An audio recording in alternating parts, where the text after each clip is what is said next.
reframe your relationship with the other agent. This is a really big one for the mindset of a buyer's agent, is really look at that listing agent like a partner, right? Obviously, you both are going to be, fiscally responsible for your own clients, right? So you're fiduciaries, but you can be friendly with each other. Like, you don't have to be an asshole to the other person just to like feel like you're representing your client well. This cannot be stated more importantly. The relationship that you have with the other agent can absolutely make or break not just the client experience, but the actual transaction.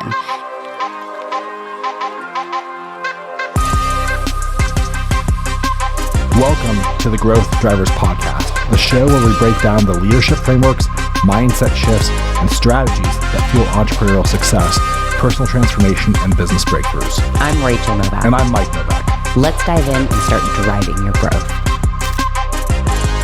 All right, welcome to 2026, first podcast of the year. Excited to be back, back from a little bit of time off. And back talking about things that matter to people. We asked a lot of questions to buyers, sellers, agents, like what matters to you, and this topic definitely came up a fair amount. So today we're going to talk about the ways that you can keep deals together. We're going to give you 7 tactical ways to do so. So if you're an agent listening to this, you may use these to better position your transactions to make sure they close.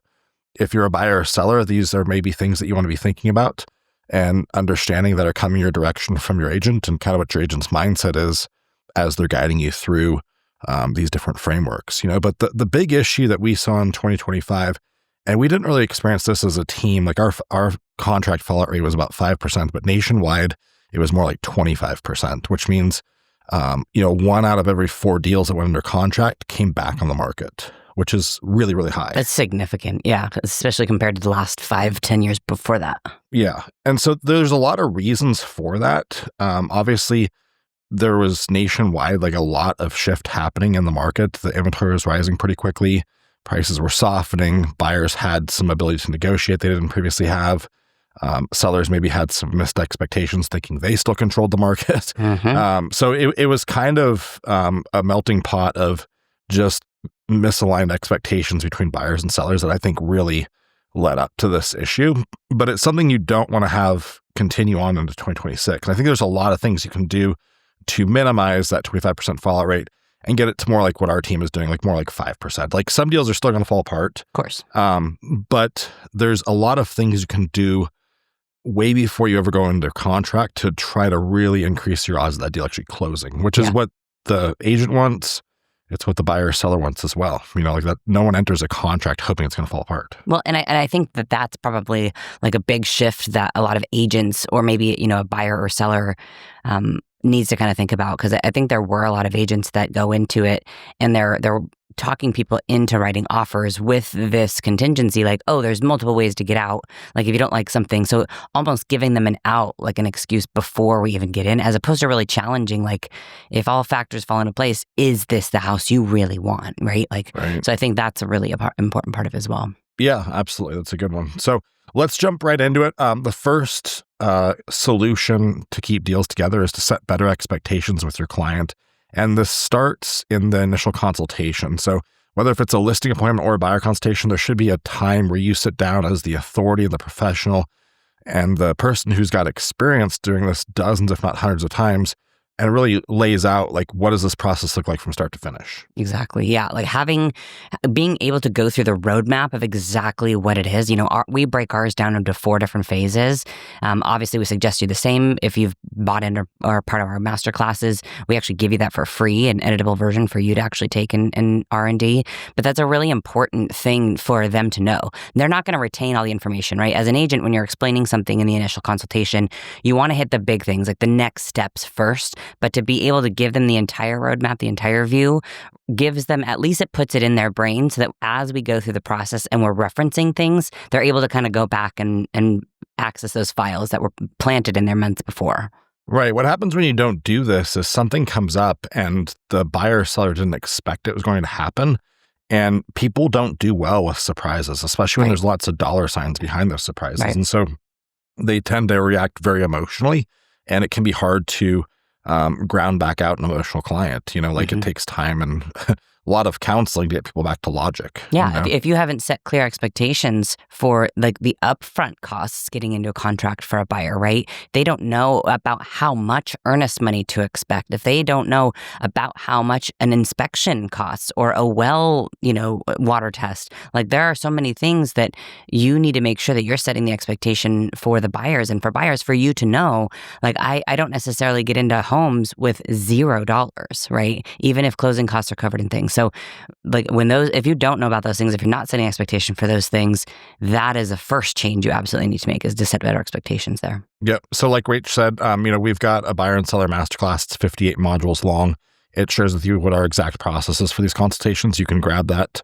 We'll put a link below where you can go check that out. It's $497, super cheap for literally, 1,500 transactions worth of experience. Our entire business. Yeah. Anyways, okay. The second one is sellers. You should be pre-inspecting your listing in almost every case. I mean, I can't really think of a case where it doesn't make sense to do this. The reason why, obviously, is to know if there's issues with the home before you put it on the market. It gives you a chance to fix those problems. It also increases the chances that the buyer waives their inspection contingency. And we should talk about that for just a minute. And every state's a little bit different, but in Washington State where we live, the inspection contingency in the contract is a very loose contingency. There's no requirement to even inspect the home. The buyer can back out for any reason they want during that period of time. So if you can eliminate that as a possible contingency, the odds of closing that transaction go up astronomically higher. Yes, right? Exactly. So, and buyers typically will feel comfortable doing that if they know what they're getting. Like waiving an inspection contingency without seeing an inspection is going to be very scary for a lot of people, even though it was really common like 2020 and 2021. But if they know what they're getting, that's a lot more of a sure thing. Absolutely. Yeah. And I mean, to your point, I think there were different markets where the demand was so insane that sellers maybe didn't need to in order to transfer the property. In a normal market, like one that we're in now even though it feels abnormal because it's different than it felt before COVID or before those years, as a seller, if you know that you've maintained the home really, really well, if you know you're a very conscientious homeowner, then spending $450 to $500 on an inspection will solidify the fact that you have taken good care of the home, and it will then breed confidence in every buyer and buyer agent that comes along to potentially offer. If you haven't necessarily taken good care of everything and you're not exactly sure what you should address, that's exactly how we use it as a tool in the pre-listing phase with our clients. Let's go get an inspection. Let's figure out, what things maybe need to be addressed. That way we can prioritize what funds we're actually allocating toward the different projects around the home so that we can present with the highest value to potential buyers when we do list. Yeah, makes total sense. So what about the people that have like a beat up kind of rundown home? They're afraid to get it pre-inspected because they know there's going to be problems. I mean, that's absolutely a lot of the people that we see, right? I mean, we work with a lot of sellers who've lived in their home for 20 or 25 years. They know they haven't done all the things that they, quote, should have done to the home to continue to maintain it. This is very normal, and that's totally okay. Again, the goal is to understand what needs to be done with the home so that you can either fix it if you have the funds or price it so that buyers know what they're getting. It's not a negative to price a home based on the condition that it's in. That's actually a real positive, because that way your home's not going to sit on the market forever. The buyer is then not going to find something in their inspection period, which would then flip the contract, right? It would come out of contract because the buyer wasn't aware of these major items. When you're able to disclose them, it's actually a stronger contract when you go under. Yeah, so just because there's an issue doesn't mean you have to fix it. It just means that you need to disclose it. Exactly. And the buyer needs to know what they're getting. Again, that's all about having like really clear expectations on both sides before you enter into a contract, That's exactly right. So yeah, definitely important. Okay, number 3 is having your lender run a specific scenario on a home before you put an offer in. I'm talking to you buyers and to you buyer agents right now. I feel like this one is super obvious, but man, I saw this mistake a lot in 2025 where people put offers in and they go under contract and then they see what their payment is for the first time for some reason the next day, and they get sticker shock. They're like, holy crap, I didn't know my payment was going to be this high.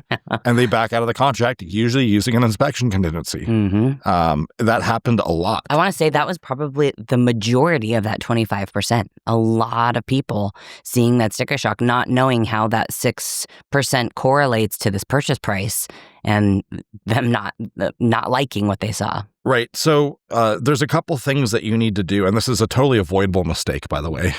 Buyer agents, this should never happen under your watch. If you're a buyer, what you should do is when you get pre-approved, you should understand what your max approval looks like in real dollars. Not just like, hey, you're approved for $700,000, but hey, you're approved for $700,000. Here is how much your down payment and closing costs are going to be, and here's what your monthly payment's going to be with taxes and insurance. With everything. Well, right? On this specific property. Well, just like a scenario, like an initial scenario. And then the second part of that is when you find a home you want to offer on, before you put the offer on, send that property to the lender, and then have them run the specific scenario so that the unique taxes, maybe the HOA dues that might be unique to that property, they're calculated in that equation as well. Because taxes vary widely on properties. Yes, exactly. Based on county, location, all of that. So do it up front, kind of like a worst case scenario, and then do it before you offer on the home. Please do not wait to do it until you're under contract. Exactly. Well, and buyer's agents, this is another way to make sure that you're doing a service and not wasting your client's time, right? If they know the scenario, if they know the monthly number, like that is how buyers actually buy homes, is based off of what their monthly payment is going to be, not necessarily what the sticker price of the house is. So if you can know the general scenario, the area that you're shopping in, and then be able to dial in that particular house's HOA dues, taxes, insurance, all of the things, then you can very, very likely stay in contract once you get under contract. Yep, exactly. Love it. Number 4, reframe your relationship with the other agent. This is a really big one for the mindset of a buyer's agent, is really look at that listing agent like a partner, right? Obviously, you both are going to be, fiscally responsible for your own clients, right? So you're fiduciaries, but you can be friendly with each other. Like, you don't have to be an asshole to the other person just to feel like you're representing your client well. Yes. We call this over-representing your client, and it's never going to actually serve your client well. It just makes people not want to do business with you. And you have to remember, this is a small industry. This is an industry where the top 5% of agents do about 90% of the deals. So we remember you. And if it was a good experience, remember that. If it was a bad experience, we definitely remember that as well. And we all like working with agents that we know get deals done and are good to work with. Absolutely. This cannot be stated more importantly. The relationship that you have with the other agent can absolutely make or break not just the client experience, but the actual transaction.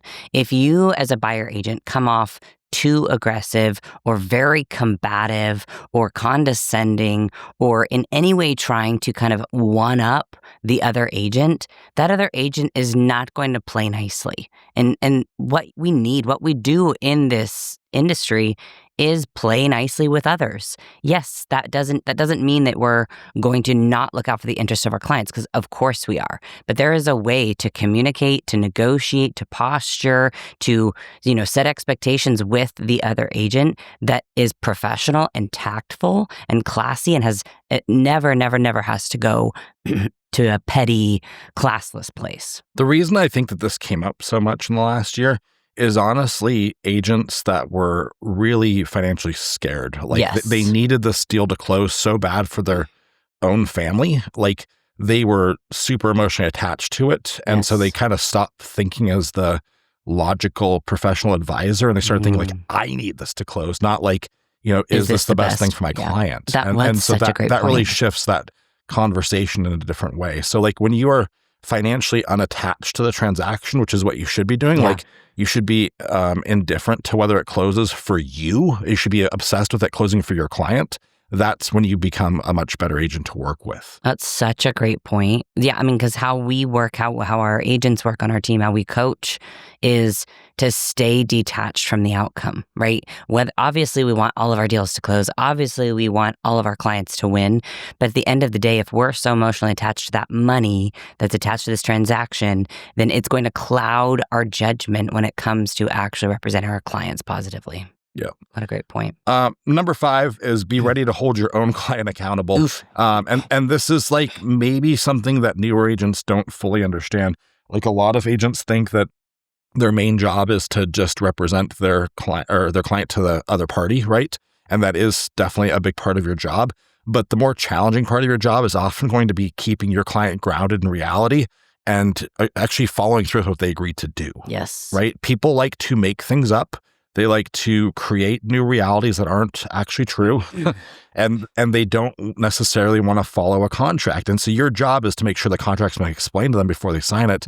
And then you have to hold their feet to the fire to hold up their end of the bargain, that can result in very hard conversations. That's absolutely true. I think this is also, most important, again, when it comes to like the inspection contingency, right? Like if we're putting an offer in on a home, we can see like the things that we can see in the home. This offer is based off of those things that we can see. So if a client then comes back during the inspection contingency, nothing big came up in the inspection report except, they mentioned that carpet is old, like we were able to see, or they mentioned that the appliances are older, like we are able to see when we're walking through the home, and your client says, well, I want to ask for an all new appliance suite. Well, no, let's pump the brakes here a second. We made this offer with these terms based on the appliances that were there. Well, right? So it's things like that, like to be able to say to your client, no, this is what we agreed to. This is what you've signed. We've talked through this. And if you aren't talking through those things, and again, this comes back to number one, which is setting expectations with your clients. Yeah, and if you're a buyer or seller and, your agent has a hard conversation with you and pulls you back to reality and what you've agreed to on something you don't want to do, that's a good agent working for you. Like that agent is doing their job, whether you like it or not, and they're trying to protect you legally. Yes. Like they're trying to keep you from getting sued in the future or from losing your earnest money potentially. So listen to them. That's a sign of a really strong agent. And I see a lot of passive agents, again, those agents that don't want the deal to fall apart. So they think that just letting their client run rogue is the solution, and it actually makes the whole situation like 10 times worse. Absolutely true. Or like they'll, their client is really pushy, really adamant about something, like, please just ask this. If it's something that is so outside of the contract that like even asking would almost be an insult to that other agent, you really need to think about having that hard conversation with your client and say, I won't ask for that, and here's why, right? You signed this as part of the contract. It's not up for negotiation at this point. Yeah. That's a tough one, especially really for like newer agents. But I think this is really one that separates average agents from exceptional agents, and agents who stay in the industry for a long time, right? Because if you're constantly getting pushed around by your clients, other agents know you as somebody who is not really able to coach your clients, doesn't have your clients under control at all. Again, that's going to tie into the relationship you have with other agents to do business. This is one where when I'm on the listing side, I try to test on the buyer agents and see like what kind of control do they really have of their client before going under contract. And a lot of that can be just gained from having a conversation with them. Exactly. But when it comes to holding your client accountable, I just want to add one more thing. The place to do this is not over text message. Right. You're going to find that when clients get emotional, they like to text. They like to hide behind it. And your job is to stop responding on text message and call them direct. Absolutely. Right? Every time. And run towards that hard conversation. It has to happen voice to voice. It cannot happen in a passive aggressive way, which is how most people like to do it. You have to shift that conversation medium from text to an actual phone call or an in-person meeting, because people are totally different when we get them on the phone. Mm-hmm. I would also like to add too, as somebody who's worked with hundreds and hundreds of clients and all sorts of different lifestyles, that if the client tends to get emotional or start sending you radical text messages in the evening time, it may not be productive to call them, like especially if maybe they're drinking or maybe they're very tired after a very long day.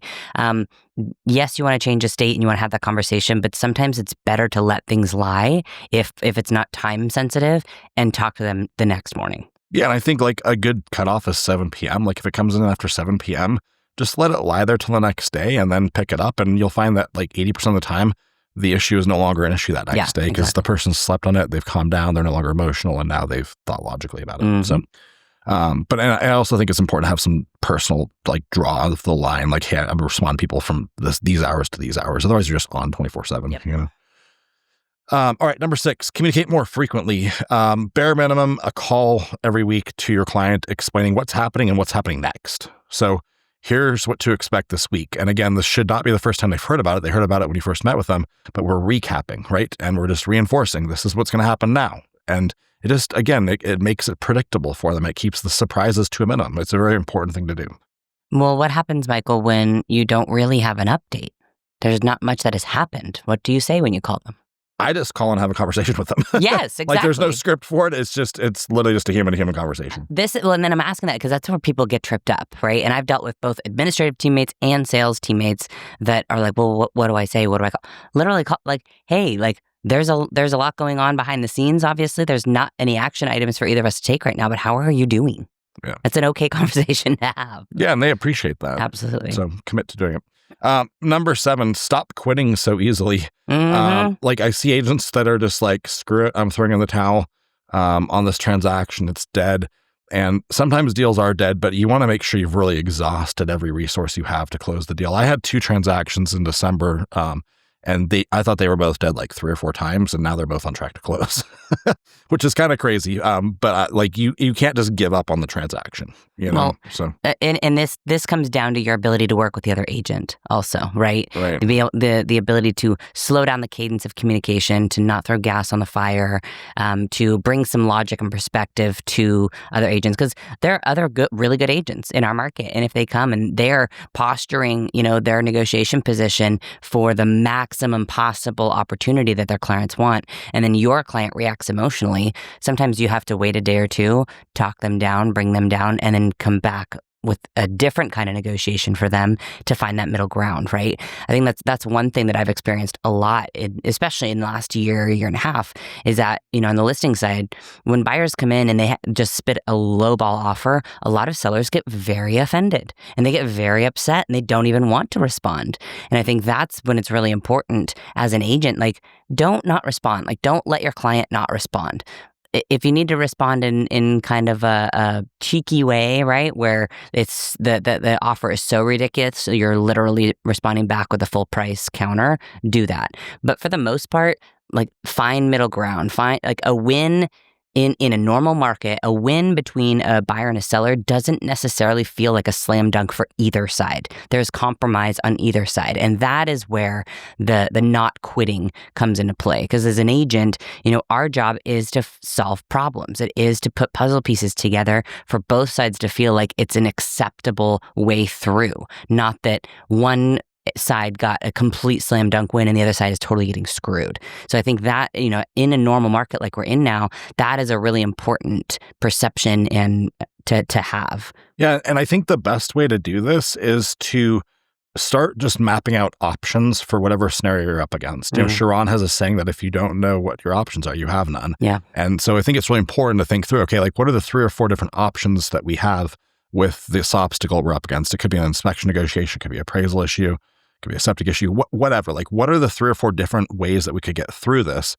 And then try to think of the best strategy for your client. This is the time where like a really good mentor or a coach could maybe be a sounding board for you, and someone that's seen the same issue before, how they got through it. Because, after you've done this long enough, you've seen just about everything that can go sideways. And so it gives you the benefit of typically avoiding those potholes to even start with, like just the way you structure deals. Yep. But they still do come up, know, and so getting someone who's been through what you're trying to work through can be very, very helpful. Do you want to give your example of this, one of the deals that you were able to keep together, the septic issue? Yeah, I mean, obviously client confidentiality, so I'm not going to share any names or anything like that, but we went under contract on a home, and it was a very competitive home with multiple offers, escalated well over list price. We ended up being the winning offer. And the home was listed as a 3-bedroom house. They had not inspected the septic yet. And so we had waived all contingencies except the septic contingency, but we had released the earnest money to the seller to win the deal. Like that, and I explained to my clients the risks of doing that. They decided to do it. At the septic inspection and the pumping, I went there with my client, and I don't always go to these. I'm really glad I did. And the seller had all these documents there to review. And so I started just kind of like thumbing through the documents. In like 10 seconds, I saw the septic permit and said 2 bedrooms. It's like, oh shit. And so I pulled my clients aside and I said, hey, we got a big problem. This is a 2-bedroom septic. The house should have been listed as a 2-bedroom house. Like, the listing agent made a mistake. They thought it was on a 3-bedroom septic. The seller thought it was on a 3-bedroom septic. It was mislisted the previous time as well. So now all of a sudden we've got this house that we possibly way overpaid for because you can't list it as a 3-bedroom. It's really a 2-bedroom, and it should have been listed as a 2-bedroom. So, it was a very contentious 2-week-long negotiation with the listing agent, and our client was in a tough position because the earnest money was released, but there was misrepresentation on the listing agent and the seller's part. So there was obviously like a legal case for both sides that was going to have to be fought out on the earnest money. The earnest money was like $25,000. But ultimately, the co-list jumped in, who I know really well, and like literally in 2 hours, once he got involved, we struck a deal where, the clients got a certain amount of dollars off the house. It made economic sense for them again. They felt like they got a fair outcome. And, again, the list agent had really good control of their seller. They said, hey, you have to do this because of the mistake you made. Absolutely. So again, like it could have been totally dead in the water. You could have said, hey, sorry guys. Yeah, that was part of the risk and walking away from earnest money because these guys aren't going to be willing to play ball. But instead it was 2 weeks is a long time when you're talking a 30-day closing. Well, it took a lot of thinking through, like, what's the best strategy here? Like I told the list agent about it as soon as it happened, as soon as I discovered it. And I told them like, hey, this is a really big problem, and they kind of like hemmed and hawed about how much liability they had in it, So I made it very clear, like the $25,000 was not going to be gone without a fight. Yeah. And I had given them our personal attorney's contact information, who was going to get it back one way or another.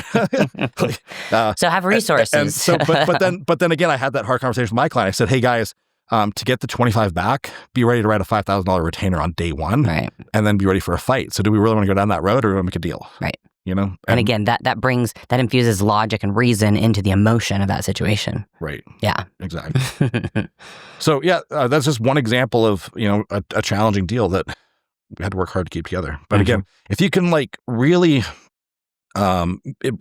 work through these things, think carefully, talk to, other agents on your team. Like I think that's one dynamic we have on our team that's super cool is we share these battle stories in our weekly meetings. So we all learn from each other. We're like, oh, well, how did you keep that deal together? Or how did you put that deal together? Or how did you get this to the finish line? And so you kind of get like the benefit of everyone else's experience, which is really cool. Yeah, exactly right. Yeah. And if you are not on a team and you're a single agent, like start making some connections, start getting into rooms with other people, start, you seek out a mentor in your market, like somebody who does well or whatever. Like that's what we do at Real, right? We have a community of people who aren't on our team necessarily, but we're partners in business so that we can mind meld, so that we can connect on these kind of things and utilize and cross strategize with how to keep things together, how to not quit, how to set expectations, all of these points that we've covered today. Yeah, absolutely. All right. Well, we will see you guys next week.